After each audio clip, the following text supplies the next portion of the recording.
Hi guys, कैसे हैं आप सब लोग। I hope you all are good. तो बिना देरी किए शुरू करते हैं कहानी का आज का एपिसोड।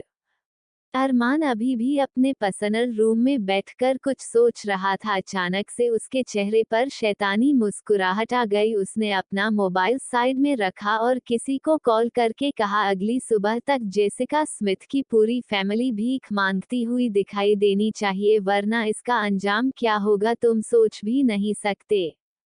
इतना कहकर अरमान ने फोन कट कर दिया। कॉल की दूसरी तरफ के इंसान को बिना कुछ कहने का मौका दिए बगैर फोन रखने के बाद अरमान ने घड़ी में टाइम देखा। सुकून के भी सारे क्लास खत्म ही हो गए थे।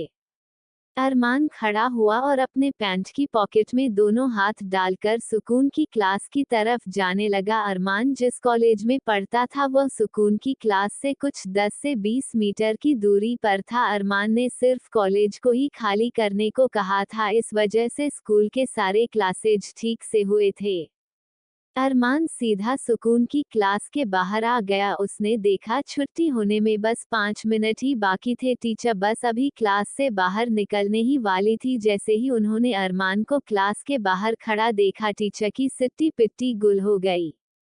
पूरे कॉलेज में शायद ही ऐसा कोई इंसान होगा जो अरमान से ना डरता हो। अरमान ने टीचर को देखकर कोई रिएक्शन नहीं दिया, जैसे उसके लिए टीचर का होना या फिर ना होना एक बराबर हो। टीचर भी डरते डरते अरमान के पास से गुजरकर बाहर चले गए।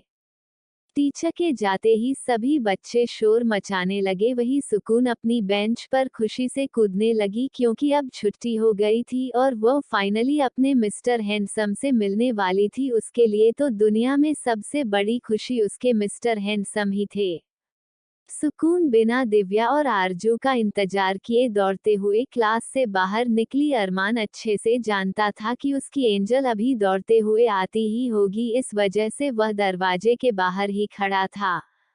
सुकून जैसे ही दौड़ती हुई बाहर निकली, उसे अरमान दिखाई दिया। खुशी से उछलते हुए सीधा अरमान की गोद में चढ़ गई। अरमान ने उसे गोद में उठाकर उसके गालों को सहलाते हुए कहा, आपका दिन कैसा गया एंजल। सुकून खुशी से अरमान के गालों पर किस करते हुए कहा, बिल्कुल हैप्पी मिस्टर हैंडसम। और आपका? अरमान ने उसके गालों पर किस करते हुए कहा, इंटरेस्टिंग।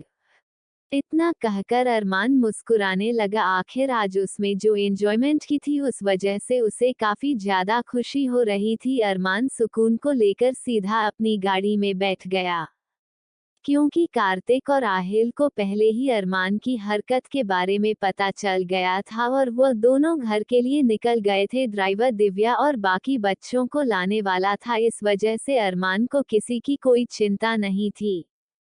वह सुकून को लेकर घर के लिए निकल गया। सभी लोग रात में घर पर एक साथ डाइनिंग टेबल पर बैठकर डिनर कर रहे थे। सबका डिनर होने के बाद अरमान सुकून को लेकर कमरे में चला गया। उसमें सुकून को बेड पर लिटाया और प्यार से उसके बालों को सहलाते हुए कहा, एंजल हमेशा एक बात याद रखना, जिंदगी में कभी किसी के लिए अपनी चीज छोड़ना नहीं। अपनी चीज को हमेशा संभाल कर रखना, क्योंकि अगर हमने अपनी चीज को ढील दे तो कोई उसे छीनने में जरा भी देर नहीं लगाता। सुकून को अरमान की बात समझ तो नहीं आई, पर फिर भी उसने अपना सर हिला दिया। इसी तरह आज की रात बीत गई।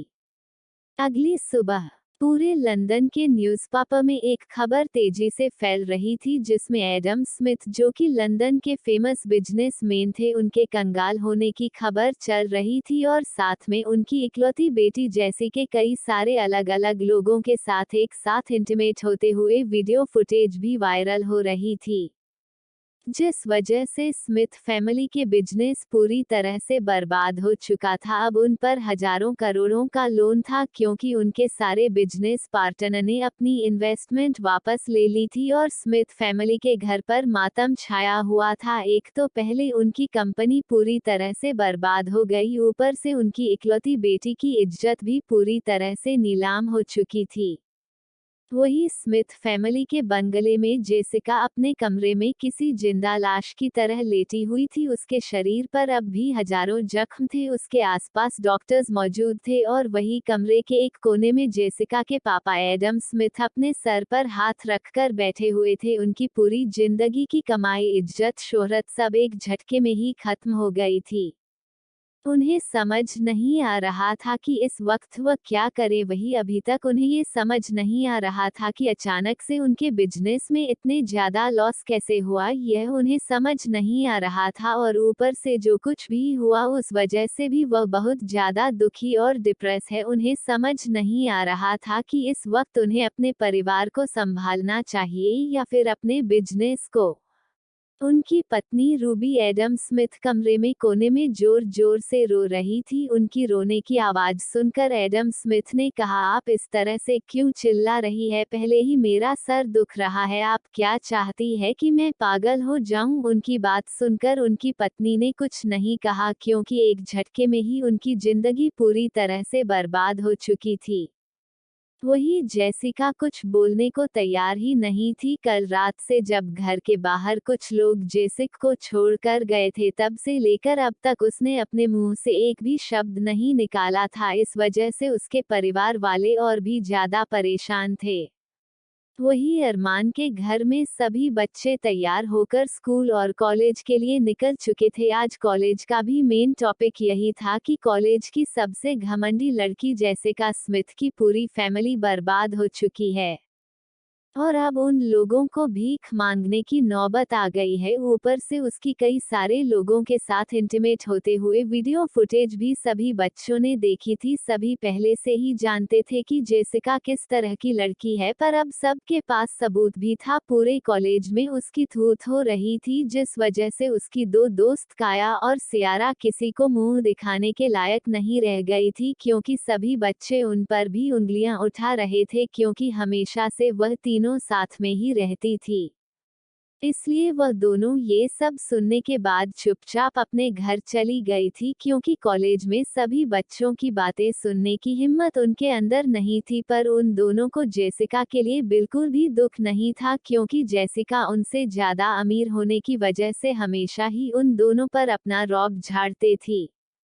उन दोनों ने डिसाइड किया कि वो कुछ दिन तक कॉलेज नहीं आएंगे, इस वजह से वो घर चली गई। कॉलेज में अभी भी हर तरफ यही न्यूज़ चल रही थी। तभी अरमान और बाकी सभी बच्चे कॉलेज स्कूल में आ गए। अरमान ने सुकून को हमेशा की तरह उसके क्लास के बाहर छोड़ा और अपनी क्लास में आकर बैठ गया। कार्तिक भी आरजू और राहिल दिव्या को उनकी क्लास में छोड़कर आ गया। अनन्या, रोहन, रेहान, राहिल, काव्या और कीर्ति सभी अपनी क्लास में चली गए।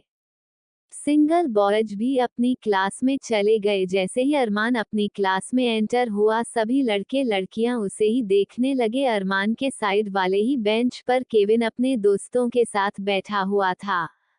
वह अजीब तरह से अरमान को देख रहा था, जैसे आंखों ही आंखों में कुछ कह रहा हूं। अरमान ने उसे पूरी तरह से इग्नोर किया, क्योंकि जब से अरमान ने कॉलेज ज्वाइन किया था, केविन इसी तरह से हर रोज उसे घूरता था। पर आज तक उन दोनों में एक बार भी बात नहीं हुई थी। पर अरमान ये बात अच्छे से जानता था कि केविन उससे कितना ज्यादा नफरत करता है, पर अरमान को उससे कोई फर्क नहीं पड़ता था। जब तक वह अरमान के किसी काम में टांग नहीं अड़ता, तब तक अरमान उसे कुछ नहीं करने वाला था और ना ही कहने वाला था। तभी क्लास में उनके प्रोफेसर एंटर हुए। प्रोफेसर ने सभी को गुड मॉर्निंग कहा और फिर कहा, तो गाय, मुझे आप सब से यह कहना था कि हमारे कॉलेज में इस साल होने वाले फुटबॉल टूर्नामेंट के लिए हमें अपनी टीम बनानी है, क्योंकि जब इंटरनेशनल टूर्नामेंट मुकाबला होगा तो हम दोनों टीमों में से चुनकर सभी बच्चों को निकालकर एक टीम बनाएंगे, जो कि इंटरनेशनल फुटबॉल मैच के लिए खेलेगी। प्रोफेसर की बात सुनकर सभी बच्चे खुशी से चिल्लाने लगे, पर अरमान अभी भी शांत था। उसने कोई रिस्पांस नहीं दिया। अरमान की तरह ही केविन भी शांत था। सभी बच्चे उन दोनों को ही देख रहे थे, क्योंकि सब जानते थे कि दोनों ही फुटबॉल में कितने ज्यादा अच्छे हैं। वैसे तो अरमान हर एक गेम, स्पोर्ट्स, स्टडीज में आगे था।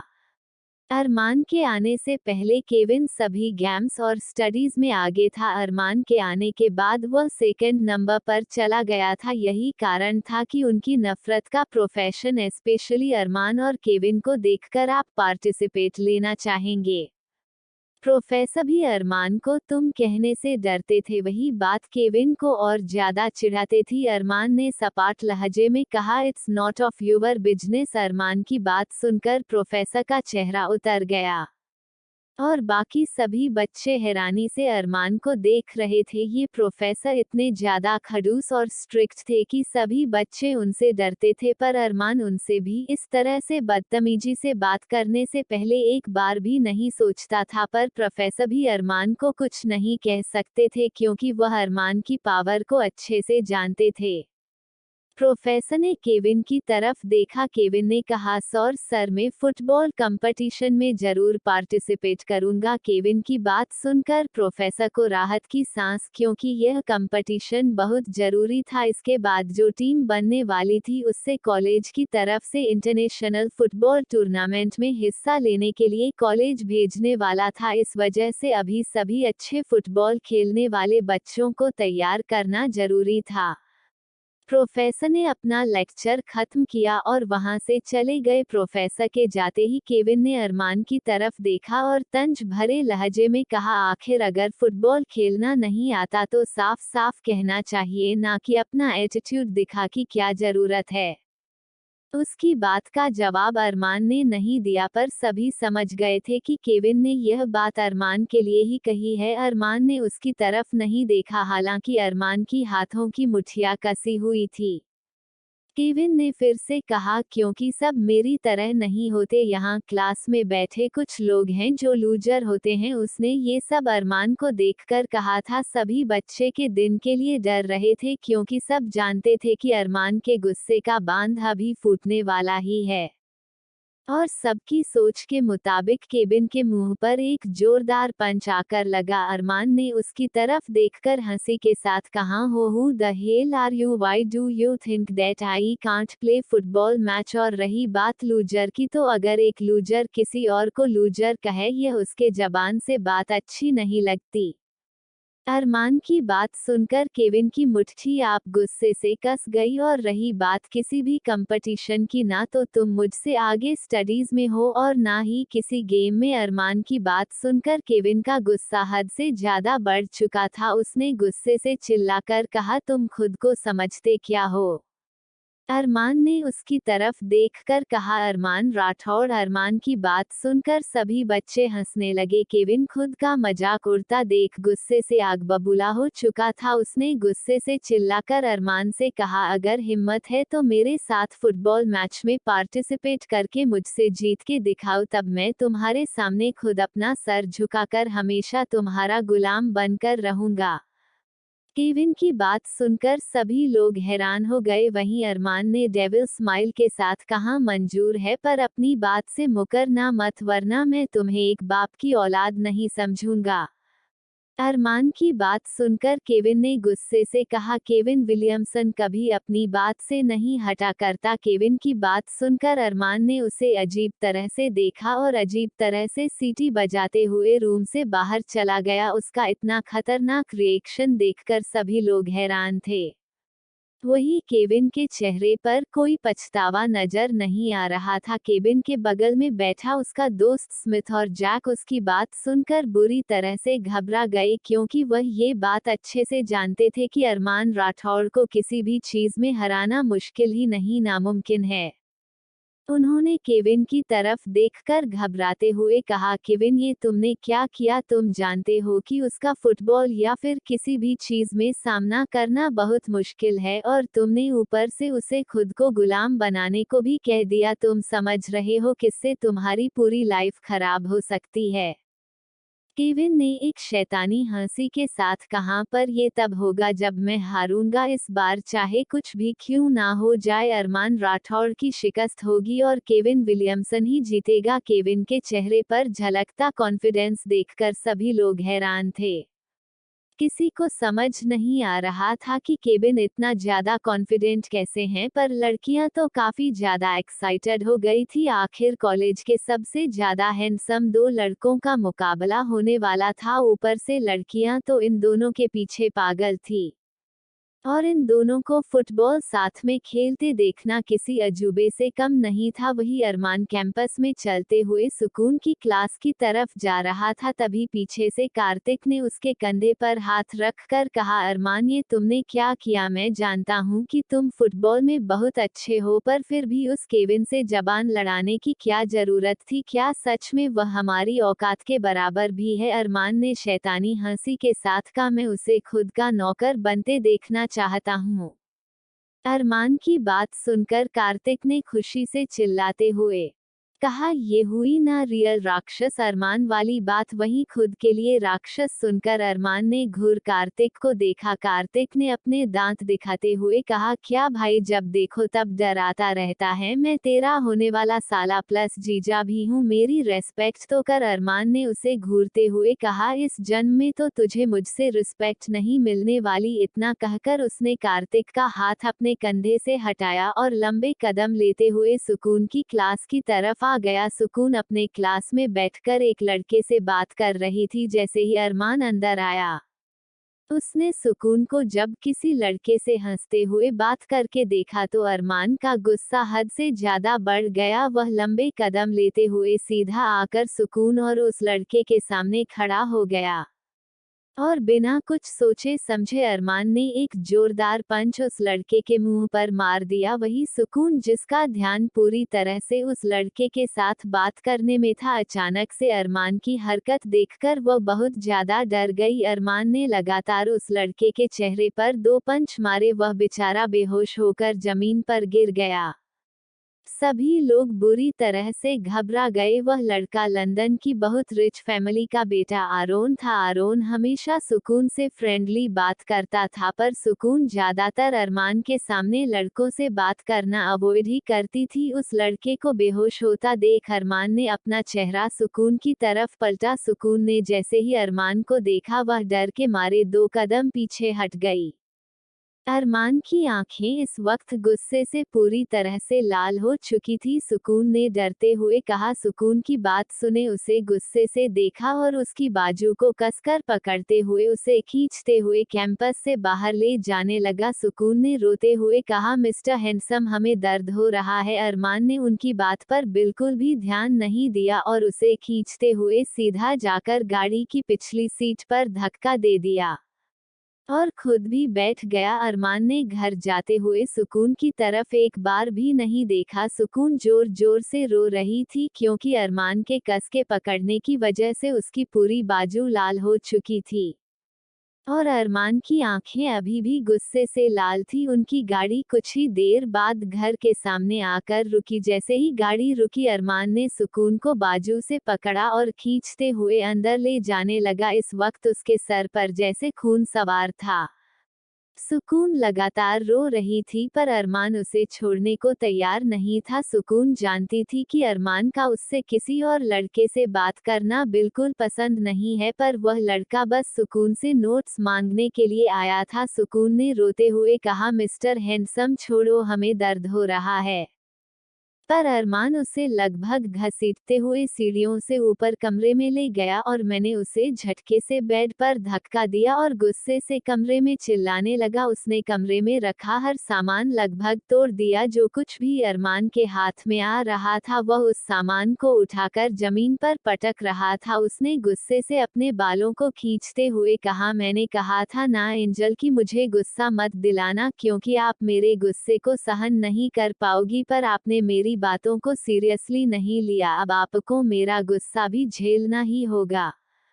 सुकून अभी भी अरमान को देखकर रो रही थी, क्योंकि आज से पहले अरमान ने उसके ऊपर इतना ज्यादा गुस्सा नहीं किया था। कमरे का पूरा नक्शा ही लगभग बिगड़ चुका था, क्योंकि पूरे कमरे में अरमान ने तोड़े हुए सामान गिरे हुए थे। सुकून अब बेड पर बैठे हुए थर-थर कांप रही थी। अरमान धीरे-धीरे उसकी तरफ कदम बढ़ा रहा था। सुकून को समझ नहीं आ रहा था कि अरमान क्या करने वाला है। उसने रोते हुए कहा, मिस्टर हैंडसम प्लीज हमें माफ कर दो, हम आगे से कुछ नहीं करेंगे प्लीज। पर अरमान सुकून की किसी भी बात का कोई जवाब नहीं दे रहा था। अरमान जैसे जैसे उसकी तरफ आ रहा था वह डर के मारे पीछे सरक रही थी। ये देखकर अरमान का गुस्सा और भी ज्यादा बढ़ रहा था कि वो उसे दूर जाने की कोशिश कर रही है। अरमान गुस्से से चिल्लाते हुए उसके सामने खड़ा हो गया और उसकी बाजू खींचते हुए कहने लगा, पहले ही कहा था मुझसे दूर जाने की कोशिश मत करना, अब तुम्हें इसका भी नतीजा भुगतना ही होगा एंजल। आज के लिए बस इतना ही। अगले एपिसोड में आप देखना अरमान का गुस्सा और सुकून की पोसेसिवनेस। तक के लिए बने रहिए मेरे साथ और मुझे बताओ अरमान वर्सेस केविन की लड़ाई देखनी है या नहीं, क्योंकि जेसिका का चैप्टर अभी क्लोज नहीं हुआ है। आगे वह क्या करने वाली है आप सबको कुछ दिन बाद पता चल जाएगा। अरमान को इस तरह से खुद पर गुस्सा करता और चिल्लाता देख अब सुकून की हालत और भी ज्यादा खराब हो गई थी। बचपन से ही उसने कई बार गलतियां की थी पर अरमान ने आज से पहले इतना ज्यादा गुस्सा कभी नहीं किया था। सुकून ने रोते हुए कहा, मिस्टर हैंडसम प्लीज हमें छोड़िए, दर्द हो रहा है। पर अरमान जैसे आज उसकी कोई भी बात सुनने के मूड में नहीं था। उसने गुस्से से सुकून को बाजू से पकड़कर अपने करीब खींचते हुए कहा, मैंने आपसे पहले ही कहा था एंजल मुझे गुस्सा मत दिलाना। आपने पहले मुझे गुस्सा दिलाया, बाद में मुझसे दूर जाने की कोशिश की, जो मुझे बिल्कुल बर्दाश्त नहीं। अरमान की बात सुनकर सुकून ने रोते हुए अपना सर ना में हिलाया और कहा, हम आपसे दूर नहीं जा रहे हैं मिस्टर हैंडसम, हमें डर लग रहा है आपकी इन लाल आंखों से, इस वजह से हम पीछे से रख रहे थे। सुकून की बात सुनकर अरमान ने गुस्से से सुकून को दोनों बाजू से पकड़कर अपने करीब खींचते हुए कहा, चाहे मेरा गुस्सा हो या मेरा प्यार, दोनों सिर्फ आपको ही झेलना है एंजल। इतना कहकर अरमान ने गुस्से से सुकून के होठों पर अपने होंठ रख दिए और उसके होठों पर पैशनेटली किस करने लगा। सुकून अभी 14 साल की बच्ची थी, उसे ये सब समझ आता था, क्योंकि जिस माहौल में अभी वह पल बढ़ रही थी वहां पर बच्चे जल्दी ही एडवांस चीजें सीख जाते थे। पर आज से पहले अरमान ने उसके साथ इस तरह से रुडली किस नहीं किया था, जिस वजह से उसे उसके होठों पर दर्द हो रहा था, जिस वजह से उसकी आंखों से लगातार आंसू गिर रहे थे पर उसका मुंह बंद होने के कारण आवाज नहीं निकल पा रही थी। वही उसके आंसू गिरकर अरमान के गालों पर लुढ़क रहे थे। अरमान को जब यह एहसास हुआ उसने अपने होठों की गिरफ्त से सुकून के होठों को आजाद किया। अरमान के छोड़ते ही सुकून बुरी तरह से हाँफने लगी। उसकी प्यारे प्यारे होठों से खून भी निकल रहा था और उसकी प्यारी प्यारी आंखों से लगातार आंसू। इस वक्त उसका चेहरा आंसुओं की वजह से पूरा लाल हो चुका था। उसे देखकर अरमान के दिल में दर्द हुआ। पर जैसे ही अरमान को याद आया कि आज सुकून ने क्या किया है, फिर से उसकी आंखें गुस्से से लाल हो गई। अरमान को और भी ज्यादा गुस्सा करता देख सुकून अब जोर जोर से रोने लगी। उसने रोते हुए कहा, मिस्टर हैंडसम आपने हमें काटा, में दर्द हो रहा है। अरमान ने उसकी पूरी बात इग्नोर की और उसे अपने करीब खींचकर उसकी कमर को टाइटली पकड़कर कहा, मेरी बात कान खोलकर सुनो एंजल। सुकून डर के मारे उसकी तरफ देख ही नहीं रही थी। उसका सर अभी भी नीचे झुका हुआ था। ये देखकर अरमान ने गुस्से से उसका चेहरा ऊपर उठाकर कहा, मेरी आंखों में देखो। सुकून की अभी भी हिम्मत नहीं हो रही थी, वह लगातार रो रही थी। आज से पहले अगर उसके मिस्टर हैंडसम उसे रोते हुए देखते थे तो हमेशा उसे चुप कर आते थे, पर आज उल्टा वह उसे डांट रहे हैं। ये सब सोचकर सुकून की आंखों से बेहिसाब आंसू गिर रहे थे। अरमान ने गुस्से से उसकी ठुड्डी को पकड़कर उसे अपनी आंखों में देखने को मजबूर किया और उसकी आंखों में देखते हुए एक एक शब्द पर जोर देते हुए कहा, क्या मैंने आपसे नहीं कहा था कि मेरे अलावा आप किसी और लड़के के साथ बात नहीं कर सकती, और आप उस लड़के के साथ सिर्फ बात नहीं कर रही थी बल्कि हंस हंस के बात कर रही थी। और आपने उसे हाथ भी लगाया। अरमान की बात सुनकर सुकून ने रोते हुए कहा, मिस्टर हैंडसम, वो तो बस हमसे नोट्स मांगने आया था। अरमान ने गुस्से से चिल्लाकर कहा, मुझे कोई फर्क नहीं पड़ता कि वह क्यों आया था, कैसे आया था। मुझे फर्क इस बात से पड़ता है कि आपने उसके साथ मुस्कुराते हुए बात की और उसे हाथ भी लगाया। ये कभी बर्दाश्त नहीं करूंगा। मुझे आपके शरीर पर मेरे अलावा कभी किसी की छुअन नहीं चाहिए। आप सिर्फ मेरी हो और मैं सिर्फ आपका। ना मेरे शरीर पर किसी और की छुअन होगी, ना ही आपके। अरमान की बातों में इस वक्त साफ साफ सनकीपना झलक रहा था, जिसकी वजह से सुकून डर के मारे अपनी जगह पर ही कांप रही थी। पर जैसे आज अरमान को सुकून के डर से कोई फर्क ही नहीं पड़ रहा था, उसने और भी ज्यादा गुस्से और जुनून भरी आवाज में कहा, आज बस उस लड़के का मुंह तोड़ा है, कल उसे जिंदा जला दूंगा अगर फिर से उसके करीब जाने की आपने कोशिश भी की। आप सिर्फ मेरी है, अरमान राठौड़ की मोहब्बत, और कभी यह बर्दाश्त नहीं करूंगा कि किसी और की नजर मेरी मोहब्बत पर हो। उस इंसान की आंखें निकाल कर रख दूंगा। अरमान की बातें सुनकर सुकून का रोना कम हो गया था और उसकी आंखों में एक अनजाना सा डर दिखाई दे रहा था। सुकून अब पहले की तरह बहुत ज्यादा मासूम नहीं रह गई थी, उसे कई बातें समझ में आ जाती थी।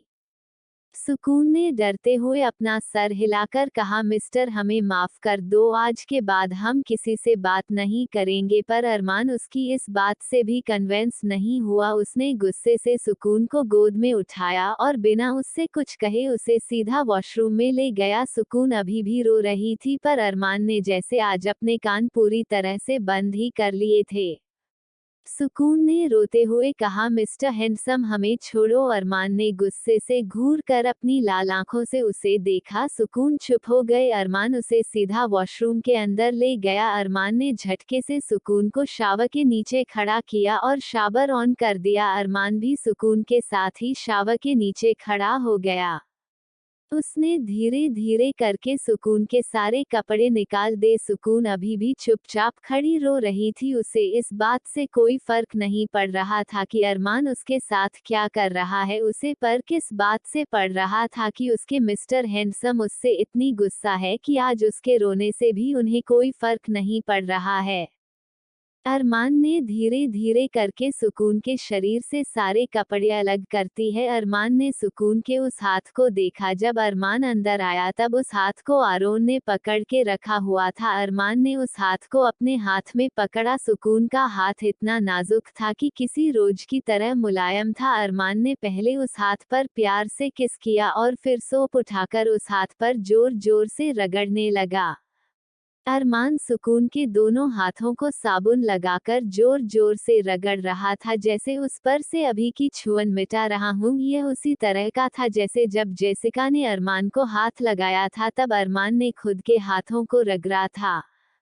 सुकून जोर जोर से रो रही थी। पूरे कमरे में सुकून की रूम से रोने और चिल्लाने की आवाज आ रही थी, पर अरमान ने आज उस पर कोई रहम नहीं खाया। सुकून के दोनों गोरे गोरे हाथ पूरी तरह से खून की तरह लाल हो चुके थे।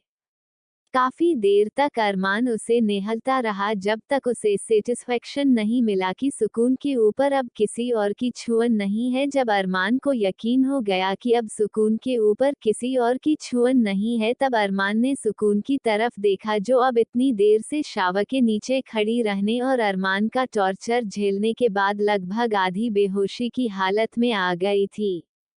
अरमान ने उसकी तरफ देखा और प्यार से उसके गालों पर किस करते हुए कहा, एंजल, मैंने आपसे पहले ही कहा था, मुझे गुस्सा मत दिलाना, आप नहीं झेल पाओगे। पर आपने मेरी बात को सीरियसली नहीं लिया। पर क्या करूं, एंगल में बर्दाश्त कर सकता किसी और की आपके ऊपर छुअन। आपके ऊपर सिर्फ मेरा हक है, सिर्फ मेरा।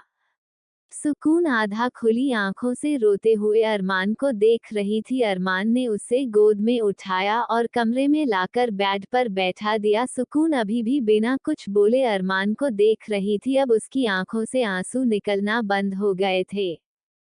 क्योंकि रोने की वजह से उसकी आंखें पूरी तरह से सूख चुकी थी। अरमान ने तौलिए से उसका पूरा शरीर पोंछा और फिर उसे धीरे धीरे करके कपड़े पहनाने लगा। कुछ देर बाद अरमान ने सुकून को कपड़े पहना दिए थे। सुकून अभी भी अरमान को बिना कुछ बोले चुपचाप देख रही थी। अरमान ने फोन उठाकर कुछ कहा। कुछ देर बाद कमरे का दरवाजा खटखटाया गया। अरमान ने कम इन कहा। अरमान के कम इन कहते हैं एक मेड खाने की ट्रॉली लेकर कमरे के अंदर आए। अरमान ने उसे रखने को कहा, चुप हो गया।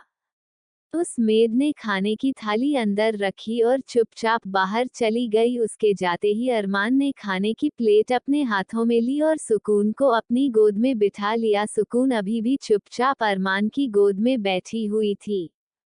उसका चेहरा अभी भी ज्यादा रोने की वजह से लाल था। अरमान ने प्यार से उसके बालों को सहलाते हुए, एंजल आप गुस्सा हो? सुकून ने कुछ नहीं कहा। अरमान है एक खाने का निवाला तोड़कर सुकून के मुंह के आगे किया। सुकून ने अपना चेहरा साइड में कर लिया। ये देखकर अरमान की मुठिया गुस्से से कस गई।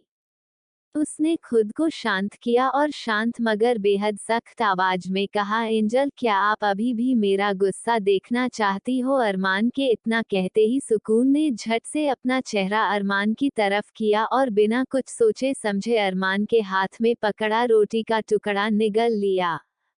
सुकून के इस रिएक्शन को देखकर अरमान के होठों पर बड़ी सी स्माइल आ गई। उसके बाद अरमान ने बिना कुछ कहे सुकून को पूरा खाना खिलाया। सुकून ने भी चुपचाप सारा खाना खा लिया। सुकून का खाना होने के बाद अरमान ने थाली साइड में रखी और सुकून का सर अपने सीने पर रख कर कहा, आप क्यों ऐसी हरकतें करती हो एंजल कि मुझे आपको सजा देनी पड़े? अभी तो आपकी सजा पूरी भी नहीं हुई है। वही सुकून जो अभी तक चुपचाप अरमान के सीने पर सर रखकर लेटी हुई थी, अरमान की बात सुनते ही फिर से उसकी गोद में कांपने लगी। क्योंकि अरमान कह रहा था कि अभी तक उसने सुकून को पनिशमेंट नहीं दी, तो फिर वॉशरूम में वह क्या थी? सुकून की कुछ भी कहने की हिम्मत नहीं हुई। अरमान ने उसके बालों को सहलाते हुए कहा, आपकी पनिशमेंट कल कॉलेज में आपको मिलेगी एंजल, अब सो जाओ। इतना कहकर अरमान ने उसके सर को सहलाया। कुछ ही देर बाद ज्यादा रोने की वजह से सुकून सो गई। सुकून के सोते ही अरमान ने सुकून को बेड पर लिटाया और उसे देखकर कहा, कल की आपकी पनिशमेंट बहुत ज्यादा बुरी होने वाली है एंजल, जिसके बाद आप कभी किसी लड़के के करीब ना खुद जाओगी ना किसी और को आने दूंगी। यह सब कहते हुए अरमान की आंखों में बेहिसाब गुस्सा झलक रहा था। अरमान ने एक नज़र सुकून को देखा जो सोते हुए किसी मासूम से गुड़िया की तरह लग रही थी। अरमान ने झुककर उसके माथे पर किस किया और अपना मोबाइल लेकर बालकनी में चला गया।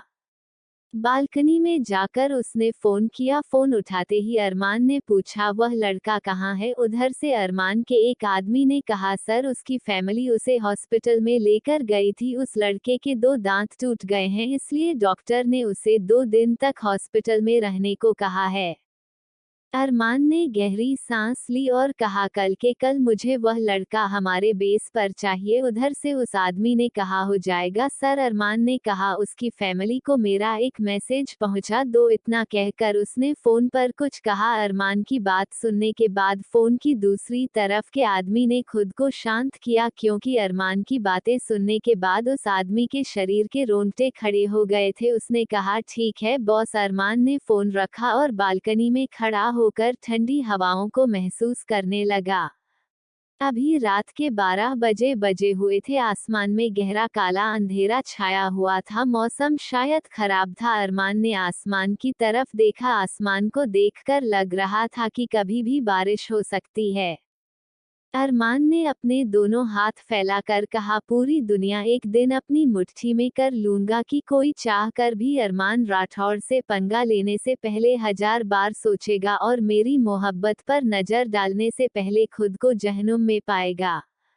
अरमान की आंखों में कुछ अनकहा सा दर्द, कुछ अनकही सी बातें घूम रही थी। कुछ देर तक बालकनी में ठंडी हवाओं को महसूस करने के बाद अरमान वापस कमरे में आ गया। इस वक्त अरमान पूरी तरह से शांत हो चुका था। अरमान की आंखों में कुछ खालीपन था। जैसे ही उसने सुकून को देखा, उसकी आंखों का वह खालीपन अचानक से कहीं चला गया। वह चुपचाप आकर सुकून के बगल में लेट गया। उसने सुकून को अपनी बाहों में भरा और उसे अपने सीने से चिपकाते हुए कहा, सब धीरे धीरे दूर हो रहे हैं एंजल, बस आप मेरी हो और मैं कभी किसी को खुद से आपको अलग नहीं करने दूंगा। आपको इस कदर खुद में बसा लूंगा कि कोई चाह कर भी आपको मुझसे अलग नहीं कर पाएगा। इतना कहकर अरमान ने सुकून को कसके अपने सीने से लगा लिया और चैन की नींद सो गया। अगली सुबह अरमान का घर। सभी बच्चे इस वक्त डाइनिंग टेबल पर मौजूद थे क्योंकि स्कूल जाने के लिए उन्हें देर हो रही थी, पर अभी तक अरमान और सुकून बाहर नहीं आए हुए थे। वही डाइनिंग टेबल पर आरजू और कार्तिक के बीच वर्ल्ड वॉर 3 चल रहा था, क्योंकि कार्तिक ने गलती से आरजू को मोटी कह दिया था और अब आरजू किसी भूखी भेड़िए की तरह उसके पीछे पड़ी हुई थी। जो कुछ भी आरजू के हाथ में आ रहा था वह उठा उठाकर कार्तिक पर फेंक रही थी। कार्तिक बड़ी मुश्किल से इधर उधर भाग रहा था। कुछ ही देर में पूरे लिविंग रूम का नक्शा पलट चुका था। हर जगह पर फल और सब्जियां बिखरी हुई थी क्योंकि आरजू ने किचन में से फलों की और सब्जियों की टोकरी लाकर भी कार्तिक के ऊपर फेंका था। इस वजह से अब लिविंग रूम का हालत किसे कबाड़ खाने से कम नहीं थी। वहीं बेचारे सारे नौकर अपने सर पर हाथ रखे हुए थे क्योंकि वह सब अच्छे से जानते थे कि अरमान को घर में साफ सफाई कितनी ज्यादा पसंद है। अभी कार्तिक बेचारा सोफे के पीछे छुपा हुआ था कि अचानक से एक बड़ा सा सेब आकर उसके सर के ऊपर गिरा। उसने गुस्से से चिल्लाकर कहा, चुड़ैल कहीं की डायन, भाग यहाँ से। वही आरजू जो कमर पर हाथ रखकर कार्तिक को थोड़ी दूर से खड़ी होकर देख रही थी, उसने गुस्से से कहा, तुम बंदर के बच्चे, तुम्हें मैं छोड़ूंगी नहीं। कार्तिक ने गुस्से से कहा, तुम राक्षसों की बहन शूर्पणखा, मेरे पीछे क्यों पड़ी हो? जाओ अपने रावण भाई के पास, मुझ जैसे बेचारे अबला नर पर तुम अत्याचार कर रही हो। आरजू ने गुस्से से अपने हाथ में एक बड़ा सा तरबूज पकड़ते हुए कहा, अब तो इससे तुम्हारा सर फोड़ कर ही रहूंगी। इतना कहकर आरजू ने जल्दी से वह तरबूज कार्तिक की तरफ सेका। कार्तिक ये देखकर डर के मारे साइड में हट गया। कार्तिक सीढ़ियों के नीचे ही खड़ा था। जैसे ही आरजू ने को तरबूज फेंका, अचानक से किसी की गुस्से से चिल्लाने की आवाज आई, क्या है ये सब? सबने उस तरफ देखा। अरमान सीढ़ियों से नीचे आ रहा था और उसके साथ ही सुकून भी। अरमान ने वह तरबूज क्या कर लिया था, वरना अभी वह सुकून के सर पर ही लगता। अरमान को देखकर आरजू की सीटी पीटी गुल हो गई। अब उस बेचारी की हालत रोने जैसी हो गई थी। वही अरमान की आंखों में खून उतर आया था। अगर उसने उस तरबूज को पकड़ने में थोड़ी सी भी देर की होती तो अभी यह बड़ा सा तरबूज उसकी छोटी सी एंजल के सर को पड़ चुका होता। अरमान ने गुस्से से उस तरबूज को जमीन पर पटक दिया। अरमान के पटकते ही वह फूटकर चारों तरफ बिखर गया। अरमान ने गुस्से से आरजू की तरफ देखा और कहा, तुम्हारी हिम्मत कैसे हुई इस तरह की हरकत करने की? तुम्हारी वजह से आज मेरी एंजल को चोट लग जाती। अरमान की बात सुनकर सुकून अपनी जगह पर ही फ्री हो गई क्योंकि कल रात भी अरमान उसके ऊपर गुस्सा कर रहा था और अब आरजू के ऊपर। वही आरजू अपनी जगह पर खड़ी थरथर कांप रही थी। उसे देखकर सब लोगों को काफी ज्यादा सिंपैथी हो रही थी, पर वह चाह कर भी कुछ नहीं कर सकते थे। कार्तिक को अब खुद पर ही गुस्सा आ रहा था कि उसने आरजू को चिढ़ा, या जिस वजह से अब आरजू बेचारी मुश्किल में फंस गई थी। फिर भी कार्तिक चुप रहा क्योंकि वह जानता था कि अगर उसने अरमान को कुछ कहा तो वह आरजू की सजा और भी ज्यादा बढ़ा देगा। अरमान ने एक नज़र टूटे हुए तरबूज को देखा और आरजू की आंखों में अब आंसू आ गए थे। अरमान ने गुस्से से कहा, स्कूल से आने के बाद अपनी पनिशमेंट के लिए तैयार रहना। इतना कहकर उसने किसी से कुछ नहीं कहा और सीधा सुकून को लेकर बंगले से चला गया, क्योंकि उसने कमरे में ही ब्रेकफास्ट कर लिया था सुकून के साथ। अरमान के जाते ही आरजू जोर जोर से रोने लगी। कार्तिक आगे आया और उसने आरजू को अपने सीने से लगाकर कहा, तुम शांत हो जाओ, मैं अरमान से बात करता हूँ, वह तुम्हें कोई पनिशमेंट नहीं देगा।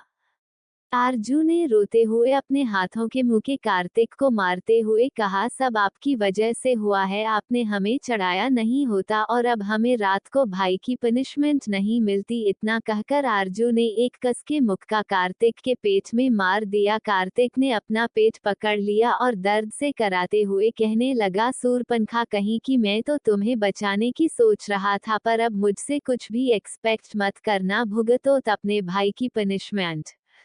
वही अरमान सुकून को लेकर गाड़ी में बैठ चुका था और उनकी गाड़ी स्कूल और कॉलेज की तरफ जा रही थी। गाड़ी में बिल्कुल शांति छाई हुई थी। सुकून ने हिम्मत करके अपनी मीठी सी आवाज में कहा, मिस्टर हैंडसम, आप आरजू को माफ कर दो ना।